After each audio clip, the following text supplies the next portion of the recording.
Hi ನಮಸ್ತೆ ಎಲ್ಲರಿಗೂ daily updates ಚಾನಲಿನ ಮತ್ತೊಂದು ವಿಡಿಯೋಗೆ ಸ್ವಾಗತ ಸುಸ್ವಾಗತ. ಸ್ನೇಹಿತರೆ, ಎಲ್ಲರೂ ಹೇಗಿದ್ದೀರಾ? ಎಲ್ಲರೂ ಚೆನ್ನಾಗಿದ್ದೀರಾ ಅಂದ್ಕೊಂಡಿದ್ದೀನಿ. ಹೋಪ್ ನಾನು ಕೂಡ ತುಂಬನೇ ಚೆನ್ನಾಗಿದ್ದೀನಿ. ಎಲ್ಲರೂ ಚೆನ್ನಾಗಿದ್ದೀರಾ ಅಂದ್ಕೊಂಡು ಭಾವಿಸ್ಕೊಂಡು ಇವತ್ತಿನ ಒಂದು ವಿಡಿಯೋನ ಶುರು ಮಾಡಿಬಿಡೋಣ. ಇವತ್ತಿನ ಒಂದು ವಿಡಿಯೋದಲ್ಲಿ ಮಿಥುನ ರಾಶಿಯವರ ಭವಿಷ್ಯ ಹೇಗಿರಲಿದೆ, ಜೂನ್ ತಿಂಗಳಲ್ಲಿ ನಿಮ್ಮ ವ್ಯಾಪಾರ ವ್ಯವಹಾರದಲ್ಲಿ, ಹಣಕಾಸಿನಲ್ಲಿ, ವೃತ್ತಿ ಜೀವನದಲ್ಲಿ, ಉದ್ಯೋಗದಲ್ಲಿ ಏನೆಲ್ಲ ಬದಲಾವಣೆಗಳು ಕಂಡು ಬರಲಿದೆ, ಯಾವುದರ ಬಗ್ಗೆ ಮಿಥುನ ರಾಶಿಯವರು ಬಹಳಷ್ಟು ಎಚ್ಚರಿಕೆ ವಹಿಸಬೇಕು ಅನ್ನೋದನ್ನ ಕಂಪ್ಲೀಟ್ ಆಗಿ ಇದೇ ವಿಡಿಯೋದಲ್ಲಿ ತಿಳಿಸ್ಕೊಡ್ತಾ ಹೋಗ್ತೀನಿ.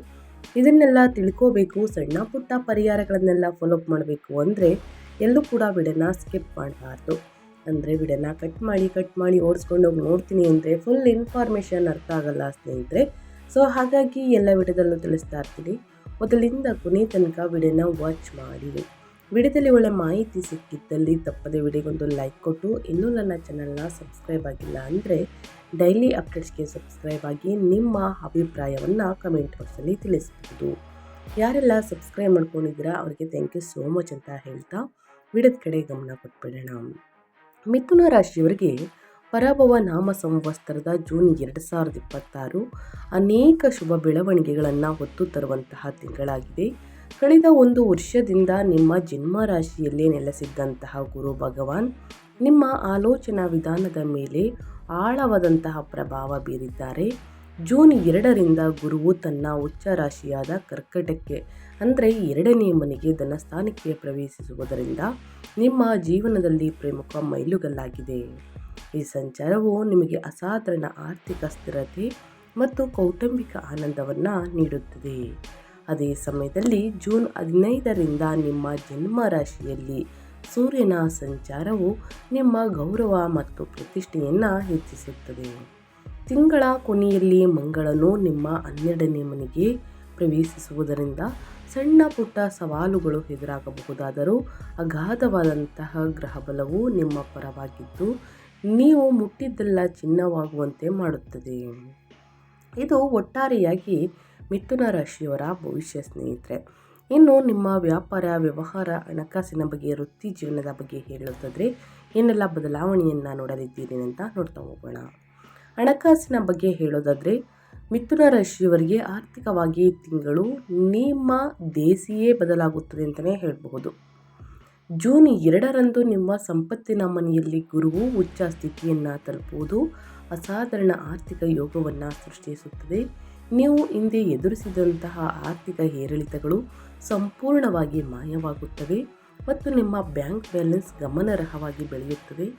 ಇಂದಿನಿಂದ ಹೂಡಿಕೆಗಳು ಉತ್ತಮ ಲಾಭಾಂಶವನ್ನು ನೀಡುತ್ತವೆ ಮತ್ತು ನಿಮ್ಮ ಮೃದುವಾದಂತಹ ಮಾತುಗಳಿಂದ ದೀರ್ಘಕಾಲದಿಂದ ಬಾಕಿ ಉಳಿದಿರುವಂತಹ ಹಣವನ್ನು ಸುಗಮವಾಗಿ ವಸೂಲಿ ಮಾಡಬಹುದು. ಅದಿಯಾಗೋ ಜೂನ್ 21ರಂದು ನಿಮ್ಮ ಲಾಭಾಧಿಪತಿಯಾದ ಮಂಗಳನು 12ನೇ ಮನೆಗೆ ಬದಲಾದಾಗ ಸ್ವಲ್ಪ ಎಚ್ಚರಿಕೆ ಅಗತ್ಯ. ಮನೆಯಲ್ಲಿನ ಹೊಸ ಸಮಾರಂಭ ಅಥವಾ ವಾಹನ ದುರಸ್ತಿಗಳಿಗಾಗಿ ನೀವು ಅನಿರೀಕ್ಷಿತವಾಗಿ ಹಣವನ್ನು ಖರ್ಚು ಮಾಡಬೇಕಾಗಿ ಬರಬಹುದು. ಕೊನೆಯ ವಾರದಲ್ಲಿ ಅನಗತ್ಯ ಖರ್ಚುಗಳಿಗೆ ಕಡಿವಾಣ ಹಾಕುವ ಮೂಲಕ ನಿಮ್ಮ ಆರ್ಥಿಕ ಸ್ಥಿತಿಯನ್ನು ನೀವು ದೋಷರಹಿತವಾಗಿ ಕಾಪಾಡಿಕೊಳ್ಳಬಹುದು ಸ್ನೇಹಿತರೆ. ಹಣಕಾಸಿನ ವಿಚಾರದ ಬಗ್ಗೆ ಯಾವುದರ ಬಗ್ಗೆ ಮುನ್ನೆಚ್ಚರಿಕೆಗಳನ್ನು ತೆಗೆದುಕೊಳ್ಬೇಕು ಮಿಥುನ ರಾಶಿಯವರಿಂದ ಕಂಪ್ಲೀಟಾಗಿ ತಿಳಿಸ್ಕೊಟ್ಟಿದ್ದೀನಿ. ಇನ್ನು ಮುಂದಿನದಾಗಿ ವ್ಯಾಪಾರ ವ್ಯವಹಾರದ ಬಗ್ಗೆ. ವ್ಯಾಪಾರಸ್ಥರಿಗೆ ಈ ಜೂನ್ ತಿಂಗಳು ನಿಜಕ್ಕೂ ಸುವರ್ಣಯುಗವಾಗಿದೆ. ನಿಮ್ಮ ವ್ಯಾಪಾರ 7ನೇ ಅಧಿಪತಿ ಮತ್ತು ವೃತ್ತಿ ಸ್ಥಾನದ ಅಧಿಪತಿ ಗುರುವು ಧನಸ್ಥಾನವಾದಂತಹ 2ನೇ ಮನೆಯಲ್ಲಿ ಉಚ್ಚ ಸ್ಥಿತಿಯಲ್ಲಿ ಇರುವುದು ನಿಮ್ಮ ವಾಣಿಜ್ಯ ವಿಸ್ತರಣೆಗೆ ಅದ್ಭುತವಾಗಿ ಕೆಲಸ ಮಾಡುತ್ತದೆ. ಹೊಸ ವ್ಯಾಪಾರ ಒಪ್ಪಂದಗಳು ಹೆಚ್ಚು ಲಾಭದಾಯಕವಾಗಿ ಪರಿಣಮಿಸಲಿವೆ. ವಿಶೇಷವಾಗಿ ಜೂನ್ 8ರ ನಂತರ ಶುಕ್ರನು ಗುರುವಿನೊಂದಿಗೆ ಸೇರುವುದರಿಂದ ಕಲೆ, ಫ್ಯಾಷನ್, ಆಹಾರ, ಆತಿಥ್ಯ ಮತ್ತು ಸಂವಹನ ಕ್ಷೇತ್ರಗಳಲ್ಲಿ ತೊಡಗಿರುವವರು ಅತ್ಯುತ್ತಮ ಲಾಭವನ್ನು ಪಡೆಯುತ್ತಾರೆ. ನಿಮ್ಮ ಆಕರ್ಷಕ ಪ್ರಸ್ತುತಿ ಮತ್ತು ಬ್ರ್ಯಾಂಡಿಂಗ್ ಮೂಲಕ ನೀವು ಹೊಸ ಗ್ರಾಹಕರನ್ನು ಸುಲಭವಾಗಿ ಸೆಳೆಯುವಿರಿ. ಪಾಲುದಾರಿಕೆ ವ್ಯವಹಾರಗಳು ಅತ್ಯಂತ ಸಕಾರಯುತವಾಗಿ ಪ್ರಗತಿ ಹೊಂದುತ್ತವೆ ಅಂತಲೇ ಹೇಳಬಹುದು. ವ್ಯಾಪಾರ ವ್ಯವಹಾರದಲ್ಲಿ ಏನೆಲ್ಲ ಬದಲಾವಣೆಯನ್ನು ನೋಡಲಿದ್ದೀರಿ, ಯಾವುದರ ಬಗ್ಗೆ ಮಿಥುನ ರಾಶಿಯವರು ಎಚ್ಚರಿಕೆ ವಹಿಸಬೇಕು ಅನ್ನೋದನ್ನ ಕಂಪ್ಲೀಟಾಗಿ ತಿಳಿಸ್ಕೊಟ್ಟಿದ್ದೀನಿ. ಇನ್ನು ಮುಂದಿನದಾಗಿ ಹೇಳೋದಾದರೆ ವೃತ್ತಿ ಜೀವನದ ಬಗ್ಗೆ. 10ನೇ ಮನೆಯಲ್ಲಿ ಶನಿಯ ಸಂಚಾರದಿಂದಾಗಿ ಉದ್ಯೋಗದಲ್ಲಿ ನೀವು ನಿರಂತರವಾಗಿ ಶ್ರಮಿಸುತ್ತಿದ್ದೀರಿ. ಈಗ ಅದಕ್ಕೆ ತಕ್ಕ ಪ್ರತಿಫಲ ಸಿಗುವಂತಹ ಸಮಯ ಬಂದಿದೆ. ವೃತ್ತಿ ಅಧಿಪತಿ ಗುರುವು ಉಚ್ಚ ಸ್ಥಿತಿಯನ್ನು ತಲುಪುವುದರಿಂದ ನಿಮ್ಮ ವೃತ್ತಿಪರ ದಕ್ಷತೆಗೆ ಅತ್ಯುತ್ತಮ ಮನ್ನಣೆ ಸಿಗುತ್ತದೆ. ಬಡ್ತಿ ಅಥವಾ ವೇತನ ಹೆಚ್ಚಳವನ್ನು ನಿರೀಕ್ಷಿಸುತ್ತಿರುವವರಿಗೆ ಇದು ಅತ್ಯಂತ ಸೂಕ್ತವಾದಂತಹ ಸಮಯ. ಜೂನ್ 15ರಂದು ನಿಮ್ಮ ಜನ್ಮ ರಾಶಿಗೆ ಸೂರ್ಯನ ಪ್ರವೇಶವು ನಿಮ್ಮ ವೃತ್ತಿಪರ ಆತ್ಮವಿಶ್ವಾಸವನ್ನು ಉತ್ತುಂಗಕ್ಕೇರಿಸುತ್ತದೆ. ನೀವು ತೆಗೆದುಕೊಳ್ಳುವಂತಹ ನಿರ್ಧಾರಗಳು ದಿಟ್ಟ ಮತ್ತು ರಚನಾತ್ಮಕವಾಗಿರುತ್ತದೆ. ಅದಿಯಾಗೋ ಸೂರ್ಯನು ಸ್ವಲ್ಪ ಅಧಿಕಾರದ ಅಹಂಕಾರವನ್ನು ಸಹ ಬೆಳೆಸಬಹುದು.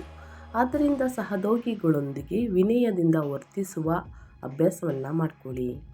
ಜೂನ್ 21ರ ನಂತರ ಮಂಗಳನು ನಿಮ್ಮ 12ನೇ ಮನೆಗೆ ಹೋದಾಗ ಕಂಪನಿಯ ಕೆಲಸಗಳಿಗಾಗಿ ನೀವು ದೂರದ ಪ್ರಯಾಣವನ್ನು ಮಾಡಬೇಕಾಗಿ ಬರಬಹುದು ಸ್ನೇಹಿತರೆ. ಒಟ್ಟಾರೆಯಾಗಿ ಹಣಕಾಸಿನಲ್ಲಿ, ವ್ಯಾಪಾರ ವ್ಯವಹಾರದಲ್ಲಿ, ವೃತ್ತಿ ಜೀವನದಲ್ಲಿ ಏನೆಲ್ಲ ಬದಲಾವಣೆಯನ್ನು ನೋಡಲಿದ್ದೀರಿ, ಯಾವುದರ ಬಗ್ಗೆ ಬಹಳಷ್ಟು ಎಚ್ಚರಿಕೆ ವಹಿಸಬೇಕು ಮಿಥುನ ರಾಶಿಯವರು ಅಂತ ಕಂಪ್ಲೀಟಾಗಿ ತಿಳಿಸ್ಕೊಟ್ಟಿದ್ದೀನಿ. ಇನ್ನು ಮುಂದಿನದಾಗಿ ಹೇಳೋದಾದರೆ ನಿಮ್ಮ ಹೆಲ್ತ್ ಬಗ್ಗೆ. ಆರೋಗ್ಯ ವಿಚಾರದಲ್ಲಿ ತಿಂಗಳ ಮೊದಲಾರ್ಧದಿಂದ ನೀವು ಗಮನಾರ್ಹವಾಗಿ ಉತ್ಸಾಹಭರಿತ ಮತ್ತು ಚೈತನ್ಯಶೀಲರಾಗಿರುತ್ತೀರಿ. ನಿಮ್ಮ ರಾಶಿಯ ಅಧಿಪತಿ ಬುಧನು ಜೂನ್ 22ರವರೆಗೆ ನಿಮ್ಮ ಜನ್ಮ ರಾಶಿಯಲ್ಲಿಯೇ ಇರುವುದರಿಂದ ಅತ್ಯುತ್ತಮ ದೈಹಿಕ ಶಕ್ತಿಯನ್ನು ಖಾತರಿಪಡಿಸುತ್ತಾನೆ. ಅದಿಯಾಗೋ ಜೂನ್ 15ರಂದು ಸೂರ್ಯನು ನಿಮ್ಮ ರಾಶಿಯನ್ನು ಪ್ರವೇಶಿಸಿದ ನಂತರ ದೇಹದ ಉಷ್ಣತೆ ಹೆಚ್ಚಾಗಬಹುದು. ಇದು ಸಾಂದರ್ಭಿಕವಾಗಿ ತಲೆನೋವು ಅಥವಾ ಕಣ್ಣಿನ ಆಯಾಸಕ್ಕೆ ಕಾರಣವಾಗಬಹುದು. ಇದರ ಜೊತೆಗೆ ಜೂನ್ 21ರಿಂದ 12ನೇ ಮನೆಯಲ್ಲಿ ಮಂಗಳನ ಸಂಚಾರವು ನಿದ್ರಾಹೀನತೆ ಮತ್ತು ಮಾನಸಿಕ ಬಳಲಿಕೆಯನ್ನು ಪ್ರಚೋದಿಸಬಹುದು. ಚಾಲನೆ ಮಾಡುವಾಗ ಅಥವಾ ಪ್ರಯಾಣಿಸುವಾಗ ಎಚ್ಚರಿಕೆ ವಹಿಸಿ. ಸಮಯಕ್ಕೆ ಸರಿಯಾಗಿ ನಿದ್ರಿಸುವುದು ಮತ್ತು ತಂಪಾದ ಆಹಾರ ಪದಾರ್ಥಗಳನ್ನು ಸೇವಿಸುವುದು ಹೆಚ್ಚು ಪ್ರಯೋಜನಕಾರಿಯಾಗಿದೆ ಸ್ನೇಹಿತರೆ. ನಿಮ್ಮ ಹೆಲ್ತ್ ಬಗ್ಗೆ ಒಂದು ಕಾಳಜಿ ವಹಿಸಿ. ಇನ್ನು ಒಟ್ಟಾರೆಯಾಗಿ ಕುಟುಂಬದ ಬಗ್ಗೆ ಹೇಳೋದಾದರೆ ನಿಮ್ಮ ಕೌಟುಂಬಿಕ ಜೀವನವು ಅತ್ಯಂತ ಮಧುರವಾಗಲಿದೆ. ಕುಟುಂಬ ಸ್ಥಾನವಾದಂತಹ 2ನೇ ಮನೆಯ ಮೂಲಕ ಉಚ್ಚ ಗುರು ಮತ್ತು ಶುಕ್ರನ ಸಂಚಾರವು ನಿಮ್ಮ ಮನೆಯಲ್ಲಿ ಹಬ್ಬದ ವಾತಾವರಣವನ್ನು ತರುತ್ತದೆ. ಕುಟುಂಬ ಸದಸ್ಯರೊಂದಿಗಿನ ನಿಮ್ಮ ಬಾಂಧವ್ಯ ಬಲಗೊಳ್ಳುತ್ತದೆ ಮತ್ತು ನಿಮ್ಮ ಮಾತುಗಳಲ್ಲಿನ ಅಪಾರ ಪ್ರೀತಿಯು ಇಂದಿನ ತಪ್ಪು ಗ್ರಹಿಕೆಗಳನ್ನು ಸಂಪೂರ್ಣವಾಗಿ ಕರಗಿಸುತ್ತದೆ. ವಿವಾಹ ಸಂಬಂಧಗಳನ್ನು ಹುಡುಕುತ್ತಿರುವವರಿಗೆ ಕುಟುಂಬ ಸ್ಥಾನದಲ್ಲಿರುವಂತಹ ಶುಭ ಗ್ರಹಗಳ ಸ್ಥಾನಗಳು ಸಂದರ್ಭಗಳನ್ನು ಈ ಸಂದರ್ಭದಲ್ಲಿ ಸ್ನೇಹಿತರೆ ಸಂಬಂಧಗಳನ್ನು ಸುಗಮವಾಗಿ ಅಂತಿಮಗೊಳಿಸಲು ಸಹಾಯವನ್ನು ಮಾಡುತ್ತದೆ. ನಿಮ್ಮ ಜನ್ಮ ರಾಶಿಯಲ್ಲಿರುವ ಸೂರ್ಯನ ಪ್ರಭಾವದಿಂದಾಗಿ ಅಹಂಕಾರದ ವರ್ತನೆ ಮೇಲ್ಗೈ ಸಾಧಿಸುವಂತೆ ನೋಡಿಕೊಳ್ಳಿ. ಯಾವುದರ ಬಗ್ಗೆ ಎಚ್ಚರಿಕೆ ವಹಿಸಬೇಕು, ಏನೆಲ್ಲ ಅದೃಷ್ಟದ ಫಲಗಳನ್ನು ಗಳಿಸಲಿದ್ದೀರಿ ಅನ್ನೋದನ್ನ ಕಂಪ್ಲೀಟಾಗಿ ತಿಳಿಸ್ಕೊಟ್ಟಿದ್ದೀನಿ ಸ್ನೇಹಿತರೆ. ಇದರ ಜೊತೆಗೆ ನಿಮ್ಮ ವರ್ತನೆ ಮೇಲ್ಗೈ ಸಾಧಿಸದಂತೆ ನೋಡಿಕೊಳ್ಳಿ. ನಿಮ್ಮ ಸಂಗಾತಿಯ ದೃಷ್ಟಿಕೋನವನ್ನು ಅರ್ಥ ಮಾಡಿಕೊಂಡು ಕೈ ಜೋಡಿಸಿ ಮುನ್ನಡೆಯುವುದು ನಿಮ್ಮ ವೈವಾಹಿಕ ಜೀವನವನ್ನು ಸುಂದರವಾಗಿರಿಸುತ್ತದೆ. ವ್ಯಾಪಾರ ವ್ಯವಹಾರದಲ್ಲಿ, ಹಣಕಾಸಿನಲ್ಲಿ, ಆರೋಗ್ಯದಲ್ಲಿ ಮತ್ತು ನಿಮ್ಮ ಹೆಲ್ತ್ ಬಗ್ಗೆ ಸ್ನೇಹಿತರೆ, ಇನ್ನು ಕುಟುಂಬದಲ್ಲಿ ಏನೆಲ್ಲ ಬದಲಾವಣೆಗಳು ಕಂಡು ಬರಲಿದೆ ಅನ್ನೋದನ್ನ ಕಂಪ್ಲೀಟಾಗಿ ತಿಳಿಸ್ಕೊಟ್ಟಿದ್ದೀನಿ. ಪರಿಹಾರದ ರೂಪದಲ್ಲಿ ಜೂನ್ 15ರಂದು ಸೂರ್ಯನು ನಿಮ್ಮ ರಾಶಿಯನ್ನು ಪ್ರವೇಶಿಸಿದ ನಂತರ ದೇಹದ ಉಷ್ಣತೆಯನ್ನು ನಿಯಂತ್ರಿಸಲು ಮತ್ತು ನಿಮ್ಮ ಸಾಮಾಜಿಕ ಗೌರವವನ್ನು ಕಾಪಾಡಿಕೊಳ್ಳಲು ಬೆಳಿಗ್ಗೆ ಆದಿತ್ಯ ಹೃದಯ ಸ್ತೋತ್ರವನ್ನು ಕೇಳುತ್ತಾ ಸೂರ್ಯ ನಮಸ್ಕಾರವನ್ನು ಅಭ್ಯಾಸ ಮಾಡಿ ಸೂರ್ಯ ದೇವರಿಗೆ ಅಗ್ರವನ್ನು ನೀಡುವುದರಿಂದ ನಿಮ್ಮ ಸಮಸ್ಯೆಗಳು ಕ್ರಮೇಣವಾಗಿ ಕಡಿಮೆಯಾಗಲಿದೆ. ಸೊ ಹಾಗಾಗಿ ಮಿಥುನ ರಾಶಿಯವರು ಈ ಸಣ್ಣ ಪುಟ್ಟ ಪರಿಹಾರಗಳನ್ನು ಮಾಡಿ ಅಂತ ಹೇಳ್ತಾ ನನ್ನ ವಿಡಿಯೋವನ್ನು ಎಂಡ್ ಮಾಡ್ತಾ ಇದ್ದೀನಿ. ಇವತ್ತಿನ ಒಂದು ವಿಡಿಯೋದಲ್ಲಿ ಒಳ್ಳೆಯ ಮಾಹಿತಿ ಸಿಕ್ಕಿದ್ದಲ್ಲಿ ವಿಡಿಯೋಗೆ ಲೈಕ್, ಕಮೆಂಟ್, ಶೇರ್ ಮಾಡಿ. ನಿಮ್ಮ ಅಭಿಪ್ರಾಯವನ್ನು ಕಮೆಂಟ್ ಬಾಕ್ಸಲ್ಲಿ ತಿಳಿಸಿ. ಮತ್ತೊಂದು ವಿಡಿಯೋ ಜೊತೆ ಮತ್ತೊಂದು ರಾಶಿ ಭವಿಷ್ಯದಲ್ಲಿ ಸಿಗ್ತೀನಿ. Thank you for watching.